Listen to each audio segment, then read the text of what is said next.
Good morning विद्यार्थियों, आप सब कैसे हैं। मुझे पूरा विश्वास है कि आप सब अच्छे होंगे।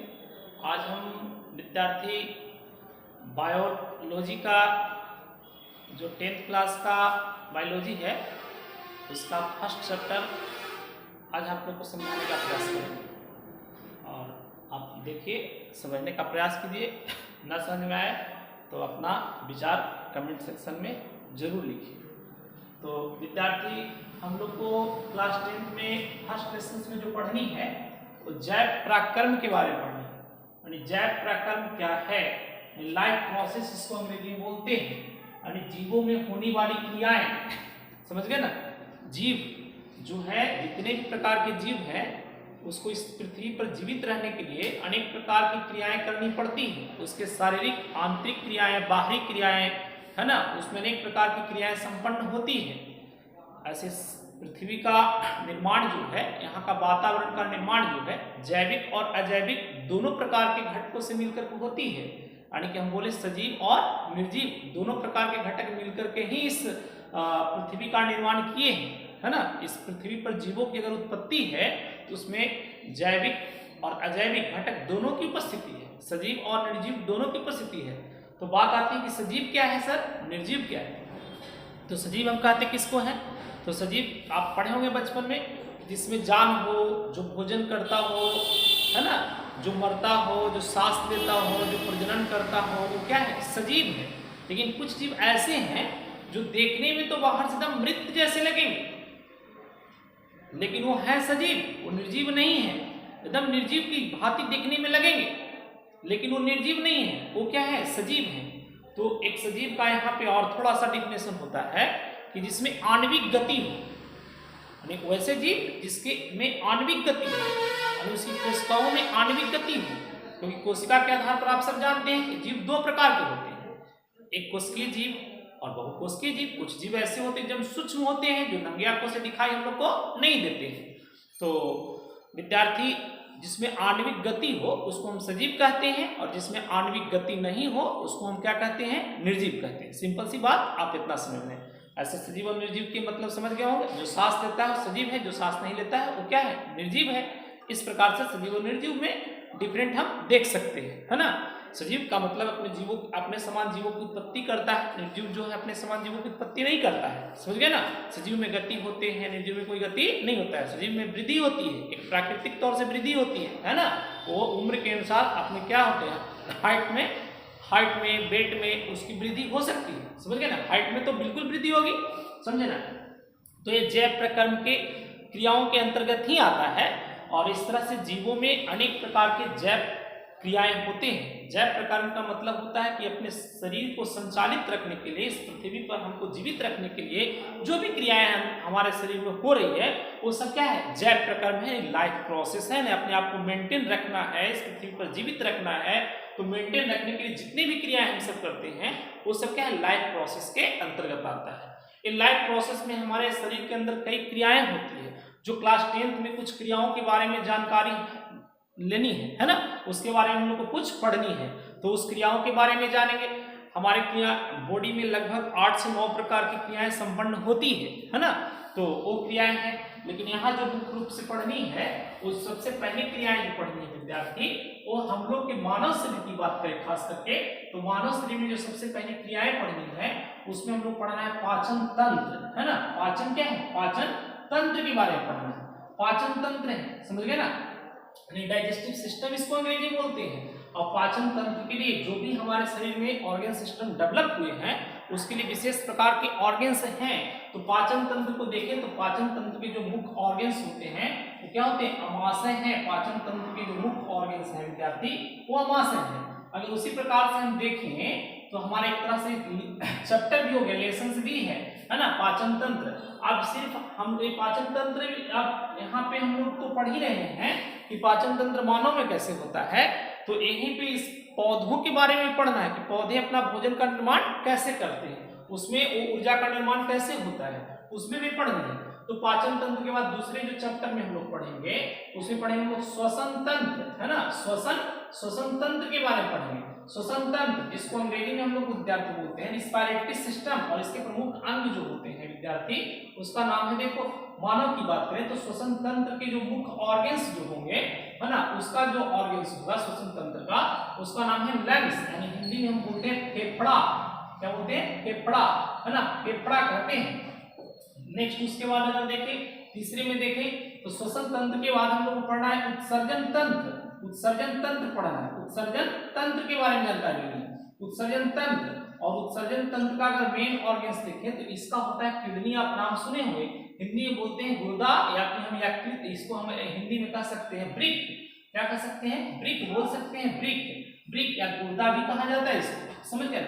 फिर आपके पास चौथे में इसको जो हम लोग को आगे पढ़ना है वो हम लोग को पढ़ना है उत्सर्जन तंत्र के बाद हम लोग पढ़ना रक्त परिसंचरण तंत्र है पढ़ना। रक्त परिसंचरण तंत्र, परिसंचरण तंत्र जिसको परिवहन तंत्र ही बोल रहे हैं, परिसंचरण तंत्र, परिसंचरण तंत्र, संचरण तंत्र है ना। रक्त परिसंचरण तंत्र के बारे में जानना है, और इसके मुख्य ऑर्गन्स जो है वो हार्ट है, हृदय है विद्यार्थी, हृदय, हार्ट जिसको अंग्रेजी बोलते हैं।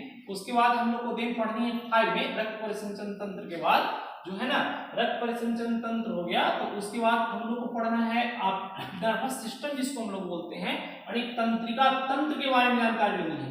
तंत्रिका तंत्र, तंत्रिका तंत्र, ये मानव के बारे में कुछ जानना है। तंत्रिका तंत्र, और तंत्रिका तंत्र के जो मुख्य ऑर्गन्स होंगे, तंत्रिका तंत्र, इसके जो मुख्य ऑर्गन्स होंगे मस्तिष्क, क्या होगा? मस्तिष्क, है ना, ये मस्तिष्क है विद्यार्थी, मस्तिष्क इसके मुख्य ऑर्गन्स होंगे।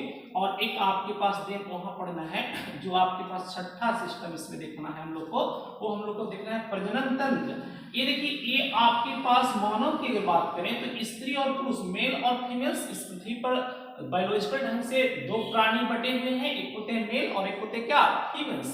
तो यहाँ पे पाचन तंत्र हो, श्वसन तंत्र हो, उत्सर्जन तंत्र हो, रक्त परिसंचरण तंत्र हो, तंत्रिका तंत्र हो, सारे तंत्र जो होते हैं वह स्त्री हो या पुरुष इस सब में मौजूद होते हैं। सबके अंग, लगभग सबके अंग बराबर ही होते हैं, कुछ थोड़ा बहुत का अंतर होता है, लेकिन सारे सिस्टम्स एक जैसे काम करते हैं। लेकिन एक आपके पास जो तंत्र है प्रजनन तंत्र, है ना, प्रजनन तंत्र जो है आपके पास, प्रजनन तंत्र, ये तंत्र ही तो आपके पास प्राणियों को अलग करता है कि वो मेल होगा या क्या होगा?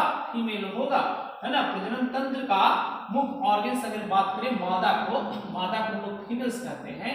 मादा का प्रमुख प्रजनन तंत्र जो होता है जिसको हम लोग बोलते हैं अंडाशय, अंडाशय कहते हैं, अंडाशय। और अगर नर की बात करें तो नर का जो प्रजनन तंत्र जो होता है उसको हम लोग बोलते हैं क्या चीज? उसको हम लोग बोलते हैं वृषण, टेस्टिस कहते हैं। क्या कहते हैं? टेस्टिस, वृषण बोलते हैं, वृषण, समझ गए ना, वृषण होता है। एक प्रमुख प्रजनन तंत्र की बात है आपके पास। तो इस प्रकार से हम लोग को एक एक करके पढ़ना है। पहले पाचन तंत्र के बारे में पढ़ना है, फिर श्वसन तंत्र, उत्सर्जन तंत्र, रक्त परिसंचरण तंत्र। एक आपके पास पौधों में भी देखनी है कि पौधों में कौन कौन से तंत्र मौजूद होते हैं। एक ऑर्गन्स, एक हम लोग को और तंत्र पढ़ना है, एंडोक्राइनल सिस्टम के बारे में पढ़ना है, यानी कि आंतरिक कुछ ग्रंथियां हैं, उस ग्रंथियों के बारे में भी जानना है। यानी आंतरिक तंत्र जो होते हैं एंडोक्राइनल सिस्टम्स होते हैं, यानी ग्लैंड्स होते हैं 2 तरह के, एक्सटर्नल ग्लैंड और क्या होते हैं? Internal glands. उसके बारे में पढ़ना है, यानी ग्रंथि के बारे में भी हम लोग को इस टॉपिक में लेकर के चलना है। तो ये आपके पास संबंधित है। फिर उसके बाद एक और चैप्टर है पर्यावरण के बारे में कुछ जानकारी लेनी है ना, वो पर्यावरण के बारे में, और ये सब सिस्टम्स हो गए, इसके बारे में जानकारी लेंगे। तो देखिए विद्यार्थी, हम लोग पाचन तंत्र जैव प्रकरण में फर्स्ट में देते हैं कि जैव प्रकरण क्या है ना। तो जिसके माध्यम से जीव अपने आप को अनुरक्षण करता है वो क्या है? आपके पास जैव प्रकरण है, अनुरक्षण करता है ना। और इसमें पोषण होता है, वो रक्षण करने के लिए ऊर्जा चाहिए, तो ऊर्जा कहाँ से मिलेगा? तो पोषण के माध्यम से मिलता है। पोषण क्या है? तो पोषण है न्यूट्रिशन जिसको बोलते हैं, पोषण। तो जिस माध्यम से वो अपने क्या करते हैं? भोजन ग्रहण करते हैं, जिसके माध्यम से उनको ऊर्जा मिलती है ना, यानी वह आप विधि कह सकते हैं जिससे तत्वों क्या करते हैं? ग्रहण कर उनका उपयोग करते हैं। कोई भी जीव जो है ना वो पोषक तत्वों को ग्रहण करने के बाद क्या करते हैं? उसका उपयोग करते हैं, और जिससे एनर्जी बनती है वो क्या है? पोषण से। अगर पोषण के आधार पर देखें तो पोषण के आधार पर जीव क्या होते हैं? 2 प्रकार के होते हैं।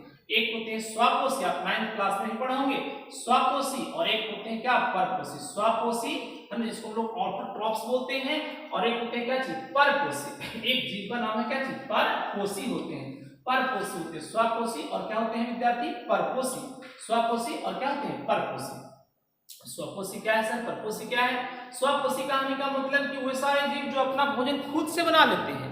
खुद से कहने का मतलब होता है कि प्राकृतिक प्रदत्त सारी वस्तुओं का उपयोग करके वो अपना भोजन का क्या कर देते हैं? निर्माण करते हैं। स्वपोषी। अब मानव की बात कहा जाए तो मानव भी तो अपना से भोजन बनाता है सर। हम लोग खुद से भोजन नहीं बनाते विद्यार्थी, हम लोग भोजन को पकाते हैं। भोजन का पकाने का मुख्य उद्देश्य होता है कि भोजन टेस्टी हो, है ना, स्वादिष्ट बने, भोजन का पाचन अच्छे ढंग से हो। इसके लिए हम लोग भोजन को क्या करते हैं? पकाते हैं।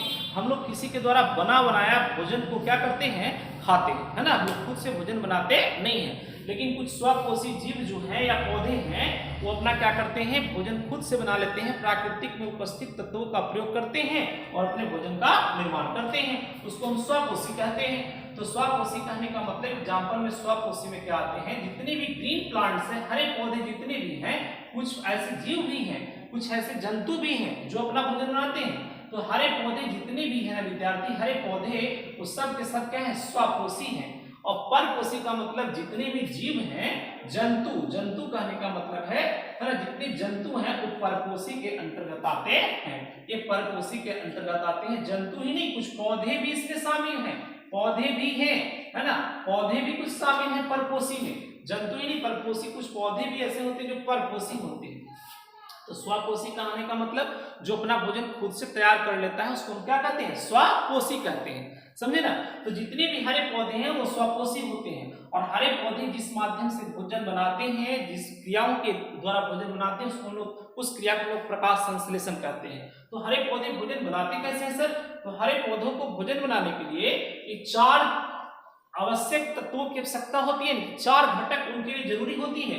वो जल होते हैं, है ना, जल, जो पौधे जमीन से, यहाँ जड़ होता है जमीन में उसका, ये जड़ से क्या कर लेता है? जल को खींच लेता है। यहाँ इसके पास पत्तियां होती हैं, है ना, ये पत्तियों की सहायता से क्या करता है? पत्तियां होती है इसके पास, और पत्तियों की सहायता से, पत्तियों में क्लोरोफिल्स प्रेजेंट होते हैं। और क्लोरोफिल क्या करता है? सूर्य से प्रकाश को यहाँ ले लेता है, यानी एनर्जी इसको यहाँ से मिल जाता है। तो जल जमीन से प्राप्त कर लेता है विद्यार्थी। जल कहाँ से लेता है? जमीन से। देन उसके बाद इसके क्या चाहिए? सूर्य का प्रकाश चाहिए, है ना। यहाँ वायुमंडल में क्या चाहिए? इसमें देखो पत्तियों में छोटे छोटे रंध्र होते हैं, मौजूद छिद्र होते हैं, उसको लोग रंध्र या स्टोमाटा कहते हैं। और वायुमंडल में क्या है? कार्बन डाइऑक्साइड गैस है। ये कार्बन डाइऑक्साइड वायुमंडल से ले लेता है। इसको जल चाहिए, CO2 चाहिए, है ना। और ऊर्जा कहाँ से मिलेगा सर? जैसे सब्जी तैयार कर दी तो भोजन को पकाने के लिए ऊर्जा चाहिए। तो ऊर्जा कैसे, कहाँ से मिलेगा? तो सूर्य के प्रकाश जो है ना, सूर्य के प्रकाश से उसको ऊर्जा मिल जाता है। सूर्य के प्रकाश, सूर्य के क्या? सूर्य के प्रकाश से इसको एनर्जी मिल जाता है। समझ गए। और फिर आपके पास ये प्रकाश को एब्जॉर्ब कौन करता है? जैसे हम लोग सोलर प्लेट लगाते हैं तो प्रकाश ऊर्जा को विद्युत ऊर्जा में कन्वर्ट करता है। उसी तरह से पत्तियां इसका सोलर प्लेट की तरह काम करती है। पत्तियों में हरित लवक मौजूद होते हैं, है ना। और ये हरित लवक क्या करते हैं? हरित लवक होते हैं। और ये हरित लवक क्या करते हैं? प्रकाश ऊर्जा को रासायनिक ऊर्जा में कन्वर्ट कर देते हैं, और जो इसको बनाने में क्या करता है? मदद करता है। यानी कि चौथा फैक्टर, पहला जल हो गया, दूसरा CO2 हो गया, तीसरा सूर्य का प्रकाश हो गया, और चौथा क्या होगा? हरित लवक हो गया, है ना। जो प्रकाश संश्लेषी अंगक भी इसको हम कहते हैं। हरित लवक एक प्रकाश संश्लेषी अंगक है। यहाँ से क्वेश्चन बनते हैं कि प्रकाश संश्लेषण क्रिया में कितनों घटक की आवश्यकता होती है? तो 4 घटक, जल होते हैं, CO2 होते हैं, सूर्य का प्रकाश होता है, हरित लवक होते हैं। जल जमीन से मिल जाता है, CO2 वायुमंडल से मिल जाता है, और यहाँ पे ऊर्जा जो सूर्य के प्रकाश से मिल जाती है, और हरित लवक तो पौधे की पत्तियों में ही मौजूद होते हैं विद्यार्थी। इस प्रकार से अपना भोजन का निर्माण करता है। भोजन क्या बनाता है सर? तो देखिए यहाँ पे अगर देखें तो यहाँ पे जल है, H2O है, और प्लस क्या चीज है? CO2 है। और यहाँ से ऊर्जा इसको मिल गया, सनलाइट यहाँ से मिल गया विद्यार्थी, सनलाइट से मिल गया, है ना, सनलाइट हो गया। और नीचे क्या है? क्लोरोफिल है, जिसको हरित लवक बोलते हैं, क्लोरोफिल है। और एक क्लोरोफिल्स की सहायता से क्लोरोफिल इसको हो गया। अब क्लोरोफिल्स यहाँ पे क्या करेगा? सनलाइट को एब्जॉर्ब करेगा और बनाएगा, क्या बनाएगा? C6 बनाएगा, H12, और क्या? O6 यानी कि ग्लूकोज का निर्माण करेगा। ग्लूकोज का क्या करेगा? ग्लूकोज का निर्माण करेगा, और ये स्टार्च के रूप में जाकर के जमा हो जाएगा, और ये समय टाइम टू टाइम उसको मिलता रहेगा। साथ साथ में और भी बनाएगा। यहाँ पे C6H12 O6 तो बनाया ही बनाया, इसमें उत्सर्जी पदार्थ के रूप में ऑक्सीजन गैस को क्या करेगा? रिलीज करेगा। उत्सर्जी पदार्थ के रूप में ऑक्सीजन गैस भी इससे रिलीज होते हैं विद्यार्थी। तो ये प्रकाश संश्लेषण क्रियाएं हैं। ये आपके पास प्रकाश संश्लेषण का फॉर्मूला भी है, यानी कि भोजन ग्लूकोज बनाता है जिसमें कार्बन के 6 अणु मौजूद होते हैं, हाइड्रोजन के 12 अणु होते हैं, 12 परमाणु मौजूद होते हैं और ऑक्सीजन के 6 परमाणु मौजूद होते हैं। इस प्रकार से ग्लूकोज का फॉर्मेशन होता है। और ऑक्सीजन गैस जो है ना, ये आपके पास उत्सर्जी पदार्थ के रूप में निकलते हैं जो जल के टूटने से बनते हैं। जो जल के टूटने से क्या होता है, एक ऑक्सीजन गैस का क्या होता है, निर्माण होता है, जो वायुमंडल में जाता है और फिर उसको प्रकाश संश्लेषण क्रियाओं के ऊपर और फिर हम लोग श्वसन क्रियाओं के माध्यम से वो गैस ले लेते हैं। और कार्बन डाइऑक्साइड तो वायुमंडल में ऑलरेडी मौजूद भी है और हम लोग छोड़ते हुए भी कार्बन डाइऑक्साइड को पौधे ग्रहण कर लेते हैं, है ना। इस तरह से देखिए पौधे और मानव यानी जंतु के बीच भी एक अच्छा संबंध है। इसलिए कहा जाता है कि मानव क्या है, मानव का सबसे अच्छा मित्र कौन है, पौधा एक अच्छा मित्र माना जाता है, बेस्ट फ्रेंड है पौधा। इससे पौधों को हम लोग को संरक्षित करना बहुत जरूरी है। तो पौधों में इस प्रकार से पोषण की क्रियाएं होती है, अपना भोजन का निर्माण कर लेते हैं और जो भोजन शेष बचता है ना एनर्जी के बाद, वो पौधे के कई भागों में जमा हो जाते हैं। इस प्रकार से विद्यार्थी एक प्रकाश संश्लेषण क्रियाएं होती है। अब प्रकाश संश्लेषण की क्रियाएं दिन में होती है। प्रकाश संश्लेषण की क्रिया 2 चरणों में होती है, ये भी जानेंगे, है ना। एक दिन में होती है प्रकाश संश्लेषण की क्रिया। प्रकाश संश्लेषण की क्रिया पौधे के पत्तियों में भी हो सकता है, तनों में भी हो सकता है, जहां पौधे के हरे भाग हैं वहां प्रकाश संश्लेषण की क्रियाएं हो सकती है ना। तो मुख्य रूप से पत्तियां ही पौधे का भोजन गृह माना जाता है, यानी कि किचन रूम कहें, रसोई घर कहें, तो पौधे का रसोई घर कौन होता है, पत्ती को ही माना जाता है। पौधों में जानते हैं कि मुख्य रूप से 5 भाग होते हैं, जड़ होते हैं, तना होते हैं, पत्ती होते हैं, फूल होते हैं, फल होते हैं, है ना, इस तरह के उसके भाग होते हैं। तो ये प्रकाश संश्लेषण के माध्यम से पौधे अपना क्या करते हैं, भोजन का निर्माण करते हैं। अगले दिन विद्यार्थी परपोषी जीव पर हम लोग चर्चा करेंगे कि परपोषी क्या है। तो परपोषी में जितने भी जंतु भी आते हैं, पौधे भी आते हैं, इसके अलग अलग टाइप्स होते हैं। परपोषीय से मुख्यतः 3 प्रकार के होते हैं विद्यार्थी। एक होते हैं मृतजीवी, क्या होते हैं, मृतजीवी होते हैं, इसको सैप्रोफाइट्स कहते हैं। दूसरा बात करें तो मृतजीवी के बाद दूसरा होता है परजीवी, है ना, परजीवी होते हैं। और तीसरा होता है प्राणी संपोषण, प्राणी संपोषण, संपोषण होते हैं, प्राणी संपोषण होते हैं। तो ये तीनों पर कल अगले दिन हम विद्यार्थी बात करेंगे, है ना। यानी कल भी आपको रिकॉर्डेड वीडियो जरूर मिलेगा।